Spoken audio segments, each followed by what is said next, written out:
हल्टुगाव मोनब्रै डिभिजन हल्टुगाव कसुगाव बाक्सा उदालगुरि आरो मा होनो परबतजरा बे मोनबा डिभिजननि गेजेरनिफ्राय गासै जोंनिया 21,000 फेमिलिनो जोङो हा होनो गोनां दङ 21,000 बिनिनो 9,000 माबाया जोंनि नैबे हल्टुगाव डिभिजननिफ्राय बे 9,000निफ्राय दिनै 4,817 न'खरनो जोङो हा लेन्ड टाइटेल होनाय जासिगोन आरो कसुगावनिफ्राय 1,505 गतिके ग्रेजुवेलि बावैसोनो जोङो बाक्सा आरो उदालगुरिखौबो होनो थांगासिनो उदालगुरिया रेडि जाखाबाय जों टाइम मोनाखै राननो ओमफ्राय चिराङाबो फ्राय रेडि मोननैसो माने सिगनेचार होनाया जोबाखै बेखौ होबानो जों लेन्ड टाइटेल माने जोंनि बिटिआरआव थानाय जेसेबां हानि जेंना बेखौ जोंनि सरकारनि दिनाव जों फोजोबनो नाजागासिनो दङ बेवहाय जोंहा राजखान्थि गेलेनायनि खुनु माबा गैया मानोना जोङो फैगोन गाबोन थांगोन जोंनि हारिया थाबाय थागोन बा जोंनि बे समाजाव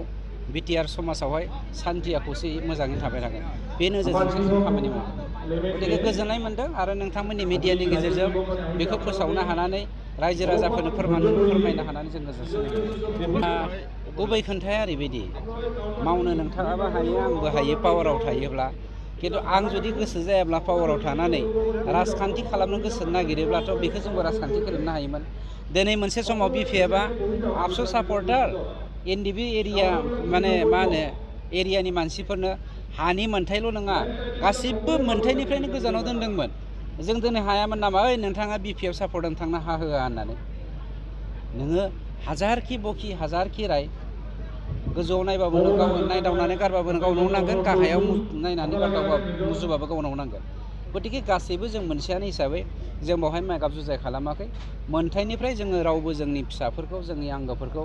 जोंनि जाथि बंस बिब' बिनानाव रावबो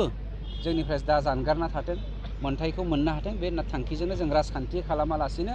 दिनैसिमावलागै जों राजखान्थिगिरि जायाखै आरो जानोबो नाजायाखै जायनि जाहोनाव जों बे खामानिखौ मावदों।